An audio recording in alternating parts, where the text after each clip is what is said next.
हम कहते हैं कि शराबबंदी के बावजूद आपको शराब की कंपनियां फंड क्यों दे रही है इतना। आधे अधूरे आंकड़े दिए हैं। टेलीग्राफ में एक खबर छपी थी, नीतीश कुमार ने बढ़ावा दिया था शराब की बिक्री को और शराब की दुकानों को। शराब कंपनियां तो लगी हुई है कि कोई तो आओ बिहार में, क्योंकि बिहार के कारण उनको बहुत लॉस हो रहा है। बिहार शराबबंदी के कारण जदयू के लोगों के पास इतनी तो है नहीं कुबत कि आपको इतना कुछ खंगालेंगे। उनके लिए तो आपका आंकड़ा दिमाग चकराने वाला होगा। कि रिपोर्ट पढ़ते तो गुजरात का भी देख लेते, मिजोरम का भी देख लेते, नागालैंड का भी देख लेते। 2005 में बिहार में राबड़ी देवी की सरकार के दौरान 34.9% लोग शराब पीते थे, जो हिंदुस्तान में लगभग सबसे ज्यादा है। 45 करोड़ रुपया इलेक्ट्रोल बॉन्ड मिला है उन कंपनियों से जो शराब बनाती है या बेचती है। इसका मतलब तो यही है कि आप उनसे रिश्वत ले रहे थे कि अब हम सरकार में हैं, हम प्रयास करते हैं, धीरे धीरे शराबबंदी हटवाएंगे। जितने भी लोग अरेस्ट होते हैं, इस केस में फंसते हैं, उसमें से ज्यादातर पिछड़े और दलित होते हैं।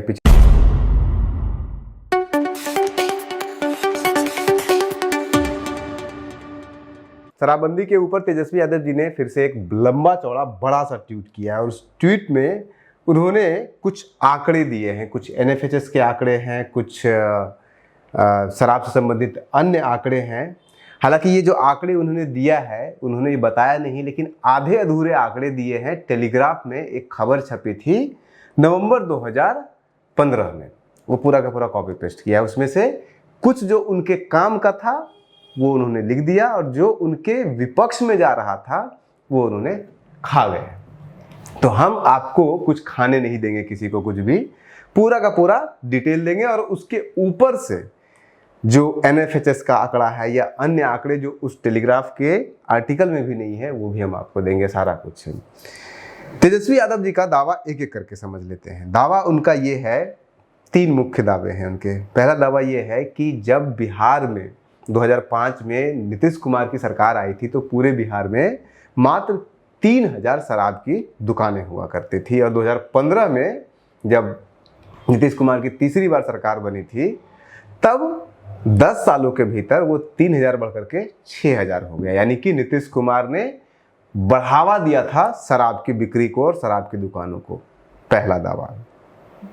दूसरा दावा उन्होंने किया है कि शराबबंदी होने के बावजूद एनएफएचएस 5 यानी कि 2021 में यानी 22 में जो आया था, एनएफएचएस का रिपोर्ट आया था 2019 से 21 के बीच में, उसके आंकड़े इकट्ठा किए गए, 22 में आया था वो रिपोर्ट, पब्लिश हुआ था। उस रिपोर्ट में ये लिखा हुआ है कि बिहार के अंदर 15.5% लोग, ये तेजस्वी यादव जी का ट्वीट है, कि 15.5% लोग शराब पीते हैं शराबबंदी होने के बावजूद। क्योंकि अगर 19 और 21 के बीच में ये आंकड़े इकट्ठे किए गए तो बिहार में शराबबंदी था।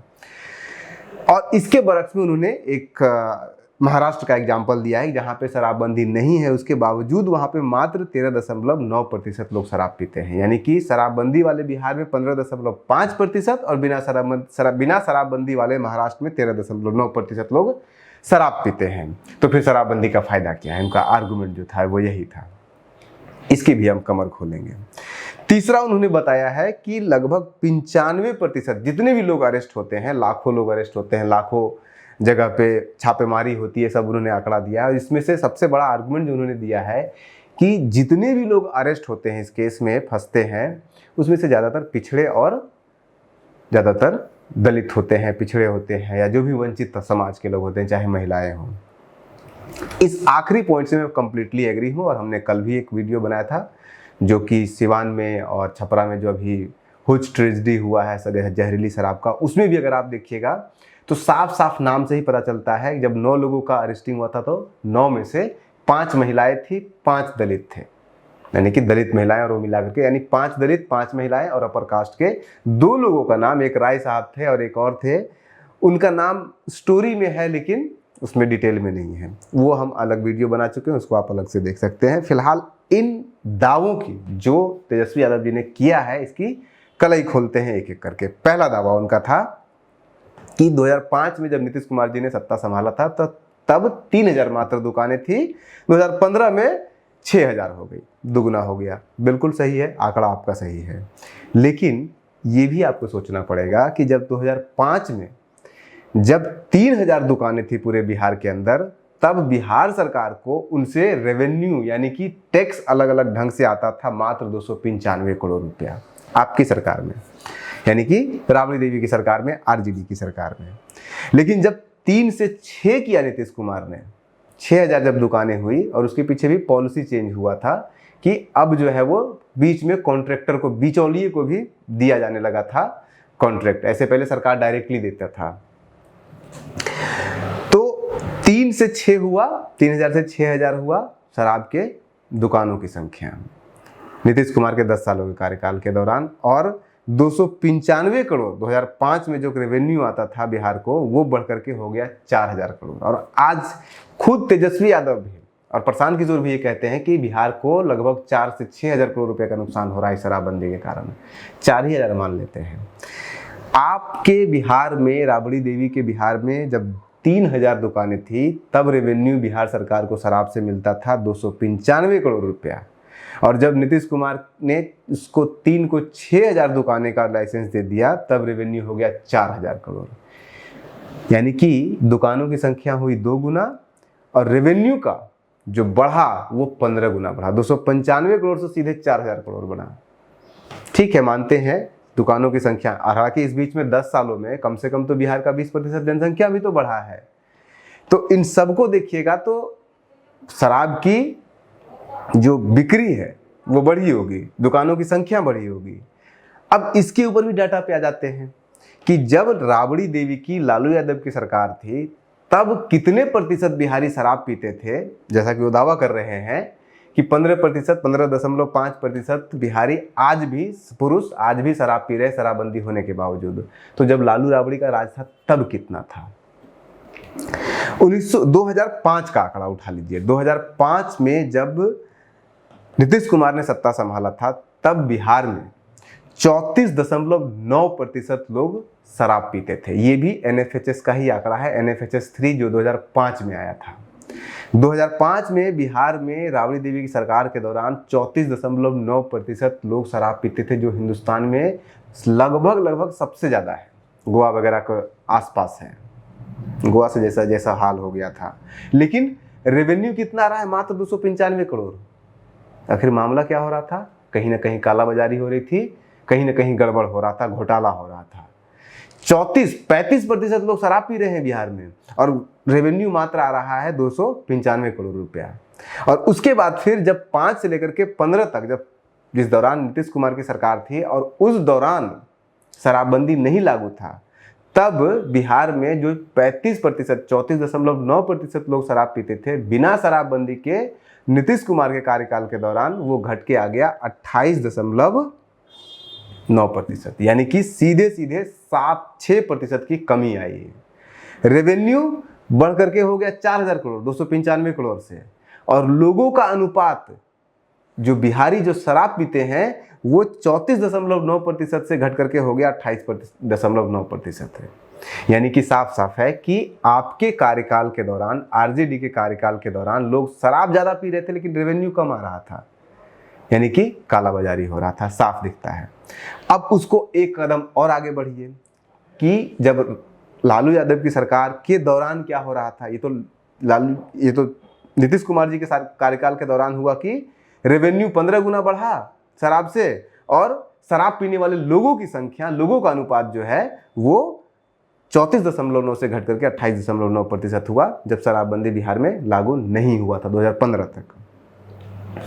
जब राबड़ी देवी की सरकार थी तब क्या हुआ था? 1998 का एनएफएचएस का 2 रिपोर्ट, सेकेंड रिपोर्ट देख लीजिए। 1998 में जो आया था, 97 में, यानी कि 1997 में जब राबड़ी देवी ने सरकार संभाला था, तब पूरे बिहार में मात्र 22.4% लोग शराब पीते थे।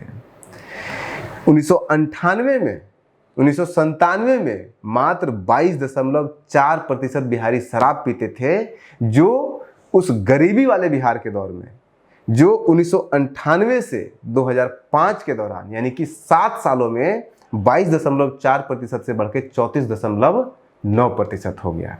यानी कि 12.12% की वृद्धि हुई है आपके 7 सालों के कार्यकाल में बिहार के लोग जो शराब पीते हैं। ये है आपका ट्रैक रिकॉर्ड। तो इस आंकड़े को भी थोड़ा देख लेते हैं। भाई, टेलीग्राफ के आर्टिकल को कॉपी पेस्ट करने से, वो भी सेलेक्टिवली कॉपी पेस्ट करने से, अब तो पता है आपको कि जदयू के लोगों के पास इतनी तो है नहीं कुबत कि आपको इतना कुछ खंगालेंगे, उनके लिए तो आपका आंकड़ा ही दिमाग चकराने वाला होगा, वो अभी तक नहीं ढूंढ पाए होंगे आपका जवाब।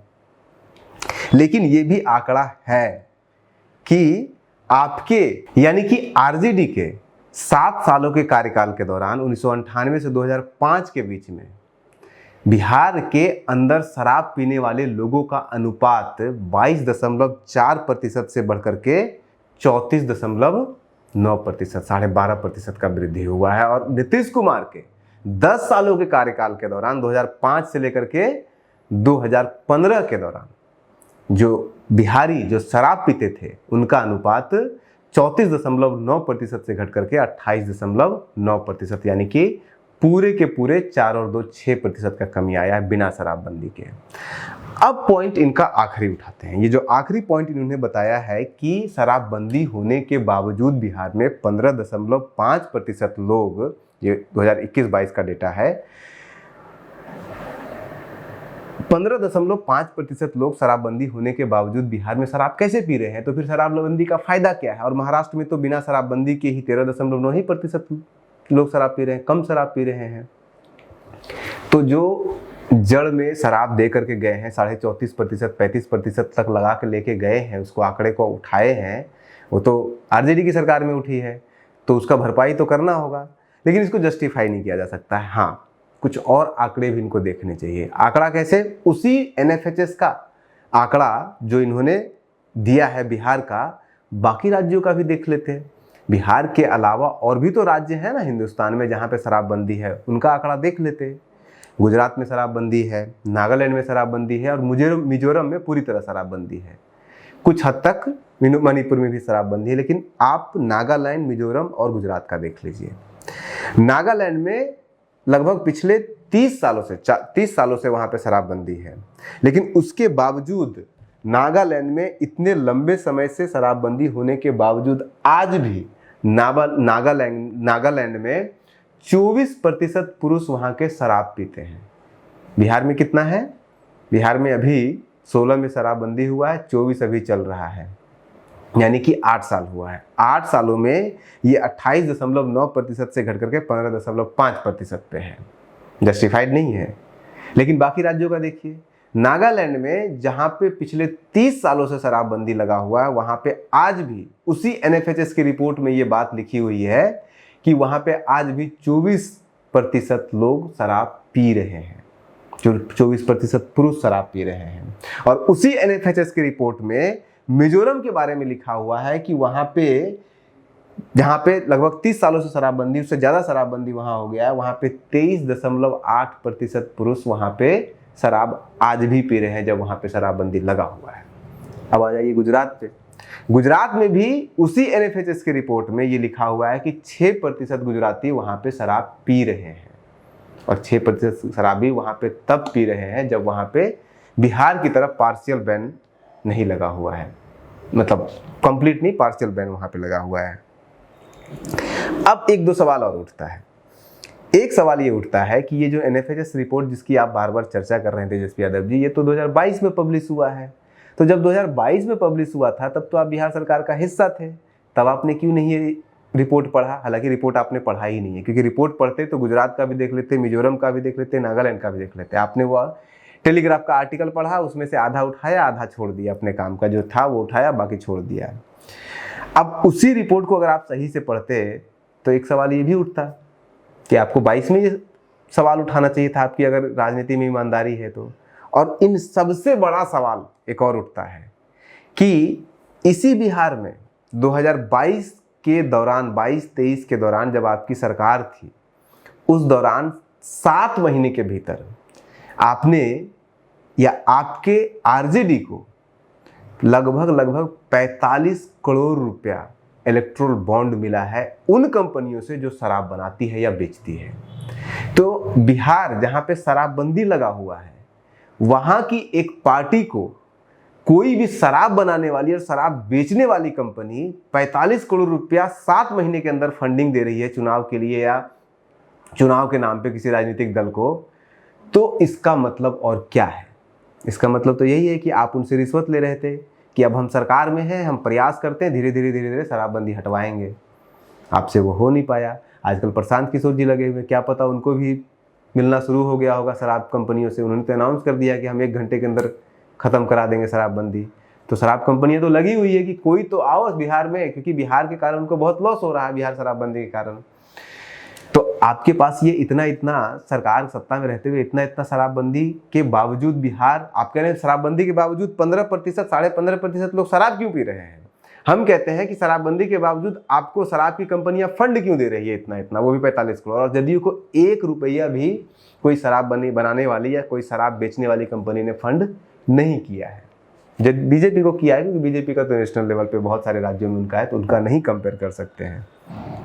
तो ऐसे बहुत सारे सवाल हैं जिसका जवाब आपको देना पड़ेगा और आपको देना चाहिए, लेकिन आप नहीं देंगे, क्योंकि आप तो टेलीग्राफ का आर्टिकल पढ़ते हैं और आर्टिकल भी आधा अधूरा पढ़ते हैं, लेकिन हम तो सब कुछ पढ़ के और सब कुछ खोल के देंगे। आप बने रहिए न्यूज हंटर के साथ, सब कुछ खोल के जानने के लिए और सब कुछ खोल के पढ़ने के लिए और सब कुछ खोल के समझने के लिए। नमस्कार।